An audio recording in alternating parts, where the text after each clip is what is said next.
It's a bit chaotic.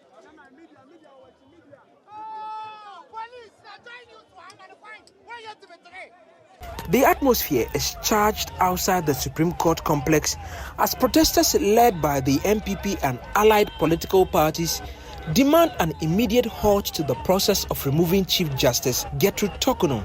The protesters submitted petitions to the judiciary, parliament and the presidency, warning of more actions if their demands are not met. This protest follows a determination that 3 separate petitions submitted to the presidency establish a prima facie case for the Chief Justice removal. But the NPP is pushing back hard. We cannot allow John Mahama to politicize our democracy. And they should know that whoever is elected as the president will go with their CJ. And whoever is elected, they will come with their CJ and go with their CJ.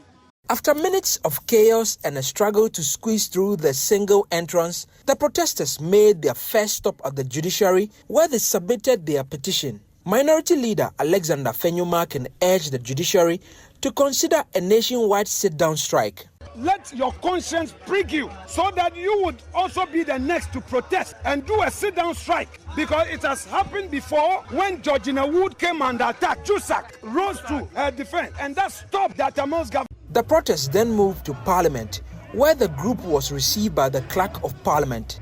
It is tyranny cloaked in the robes of democracy. His every gesture speaks to a sinister agenda to break the constitution and amend it and prolong his grip on power, abetted by a judiciary he is desperate to capture. In other words, the president is looking forward to using the judiciary for a third term. Finally, the protesters made their way to the Jubilee House, facing resistance in accessing the inner perimeter. Afenyo-Markin expressed hope that the presidency would give their petition the serious attention it deserves. We believe that what is happening is not good for us. This issue of you do me, I do you. There must be an end to retaliatory politics. We hope that it shall receive the needed support for the Chief Justice to go back to her office and do her work. But these remarks drew a sharp response from Deputy Chief of Staff Stan Dogbe. That in itself is a very strong message about the democracy that President Mahama wants to instill in our dear country. If it were the case like this over the past 8 years, I'm sure that the retaliatory politics that you talk about wouldn't have been the case.